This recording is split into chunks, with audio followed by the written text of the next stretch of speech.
कहते हैं कि हौसला हो तो मंजिल को मुट्ठी में कैद किया जा सकता है। बोकारो जिले के सतनपुरा में दर्जनों बच्चे इस बात को साबित करने में जुटे हुए हैं। एक अदद सरकारी नौकरी की चाह में सूरज निकलते ही दर्जनों बच्चे एक कमरे में कैद हो जाते हैं। यह सिलसिला आधी रात तक चलता है। परिवार की तंगहाली उन्हें महंगे कोचिंग संस्थानों में जाने की इजाजत नहीं देती, लिहाजा एक कमरे को ही अपनी कोचिंग और अपनी दुनिया बना लिया। उन्हें एक लाइब्रेरी तक मैसर नहीं है।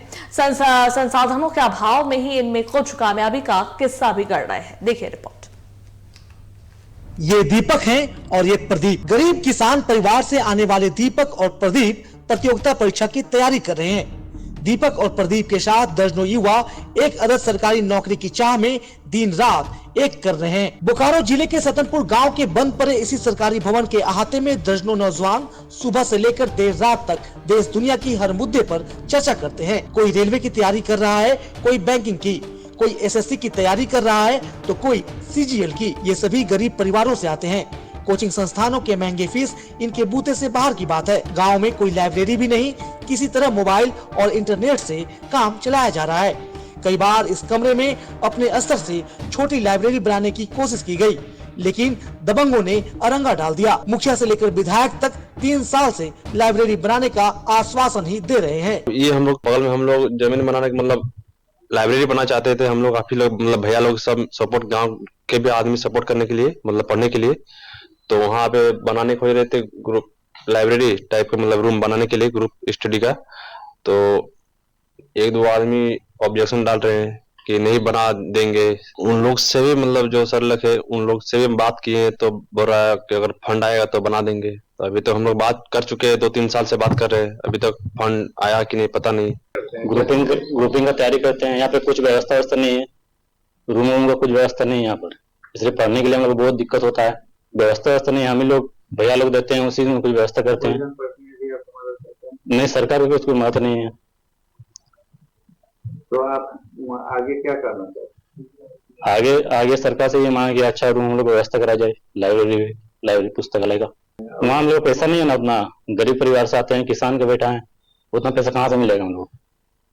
तो गरीबी में अपना तैयारी करते हैं। हाँ, यहीं पर व्यवस्था करते हैं, कुछ भैया लोग देते हैं। ऐसे ही तैयारी करते हुए साल दर साल कुछ न कुछ लड़के कामयाब भी हो रहे हैं। उनकी कामयाबी ऐसे कई लड़कों को कामयाब होने का सपना और जज्बा दे रही है, लेकिन उन्हें इस बात का मलाल जरूर है कि किसी की कोई मदद उन्हें नहीं मिली। बोकारो से टीवी 45 के लिए अमरनाथ पोद्दार की रिपोर्ट। और इस पर अधिक जानकारी के लिए बोकारो से हमारे संवाददाता अमरनाथ जुड़ गए हैं फोन लाइन पर, उनका एक बार रुख कर लेंगे। अमरनाथ, देखिए ये जो बच्चे हैं, जितने भी युवक हैं, एक ही कमरे में बैठकर प्रतियोगिता परीक्षा की तैयारी कर रहे हैं, क्योंकि साफ तौर पर उनका कहना है कि वो गरीब है, किसान के बच्चे हैं, उनकी वो फीस जो है नहीं पे कर सकते हैं बड़े बड़े कोचिंग संस्थानों की। लेकिन क्या किसी तरह की कोई लाइब्रेरी या कोई ऐसी सुविधा उन्हें नहीं दी जा रही है कि उन्हें इस तरीके से पढ़ने के लिए मजबूर होना पड़ रहा है?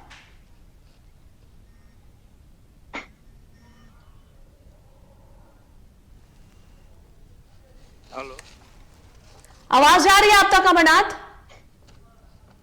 जी जी, मेरा सवाल ये था कि जो बच्चे जो पढ़ाई कर रहे हैं, प्रतियोगिता परीक्षा की तैयारी कर रहे हैं, जुटे हुए हैं सभी युवक, एक ही कमरे में बैठकर सबको पढ़ना पड़ रहा है, और सबसे अहम बात है कि सभी गरीब तबके के लोग हैं, किसान परिवार से आते हैं। उनका साफ तौर पे कहना है कि बड़े कोचिंग सेंटर की फीस जो है वो पे नहीं कर सकते। लेकिन क्या किसी तरह की कोई लाइब्रेरी की सुविधा या कोई ऐसी जगह उन्हें मुहैया नहीं कराई जा रही है, या ऐसी कोई बात नहीं हो रही है कि उन्हें इस तरीके से पढ़ने पे मजबूर होना पड़ रहा है? जी, हम आपको बता दें कि बोकारो एक पौधे की नगरी में माना जाता है। ऐसी स्थिति में यहाँ तो लाइब्रेरी बने हैं, अभी 2 साल पहले ही लाइब्रेरी का उद्घाटन किया गया है, लेकिन मुख्यालय से 11 किलोमीटर दूरी पर सतनपुर एक गाँव है, जहाँ बच्चों की पढ़ाई की जज्बा देखकर वहाँ के कुछ ग्रामीण लोग भी उनको मदद कर रहे हैं। वहाँ 3 साल से बच्चे लोग एक बंद पड़े सरकारी कमरे में पढ़ाई कर रहे हैं, साफ सफाई करके। और ऐसी स्थिति में गांव के कुछ जो वहाँ से बच्चे निकले हैं, जो अच्छे अच्छे जगह पर गए हैं, उनको वो लोग भी सपोर्ट बच्चे को कर रहे हैं। और कारण ये है कि गांव सतनपुर गांव एक छोटा सा गांव है और गरीबी से जूझता हुआ सारे बच्चे हैं। ऐसी स्थिति में बच्चे अफोर्ड नहीं कर पा रहे हैं, बच्चे शुल्क देने में, महंगे कोचिंग में जाने में नासमर्थ अपने को महसूस करते हैं। इसी को लेकर ये लोग अपने एक ग्रुपिंग डिस्कस, ग्रुपिंग की तैयारी इस तरह की करते हैं। और हम कहना चाह रहे हैं कि गवर्नमेंट को या यहाँ के जो जिला प्रशासन है उनको हम कहना चाह रहे हैं कि अगर लाइब्रेरी की व्यवस्था होती तो बच्चे को कुछ ज्यादा अध्ययन करने का मौका मिलता, अच्छे किताब मिलते। लेकिन बच्चे किताब अपना मांग चाह के किताब लेके पढ़ाई कर रहे हैं, तैयारी कर रहे हैं और वहां से अभी तक 10 से 12 बच्चे कामयाब हो गए हैं 3 साल में। ये तो हम कह सकते हैं कि प्रशासन का कहीं ना कहीं इस पर ध्यान नहीं है। अगर प्रशासन ध्यान देता तो वहाँ के बच्चे जो है सो ज्यादा निकलने में कामयाब साबित होते। जी अनुष्का। बिल्कुल अमरनाथ, अब तो जिला प्रशासन से क्या बातचीत हुई है? क्या उन लोगों की कभी गांव वालों की तरफ से ये प्रस्ताव रखा गया कि लाइब्रेरी एक होनी चाहिए ताकि जितने भी युवक हैं, जितने भी बच्चे हैं, उन्हें परेशानी जो हो रही है पढ़ने में वो ना हो और वो आराम से पढ़कर अपनी तैयारी जो कर रहे हैं उसमें कामयाबी पा सके?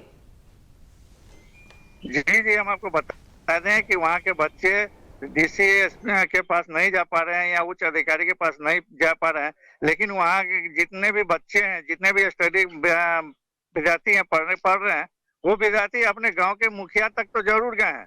2 बार 3 बार मुखिया को बोला गया है और मुखिया जो उस पर किसी तरह का कोई संज्ञान नहीं ले रहा है, बोल रहा है कि ठीक है हम देख रहे हैं। तो एक बार कुछ बच्चे लोग अधिकारी के पास पहुंचे थे तो अधिकारी द्वारा बोला गया है कि फंड नहीं है लाइब्रेरी बनाने का। तो ऐसी स्थिति में हम कह रहे हैं कि कब तक फंड नहीं आएगा, बच्चे कब तक इस तरह से अपना स्ट्रगल करेंगे, किस तरह से एक बल्ब के रोशनी में सारे बच्चे तैयारी करेंगे। ये प्रशासन का कहीं ना कहीं ढीलापन है, कहीं ना कहीं प्रशासन को इस पर संज्ञान लेना चाहिए और होनहार बच्चे का बिल्कुल। चलिए, बहुत बहुत धन्यवाद अमरनाथ तमाम जानकारियां देने के लिए।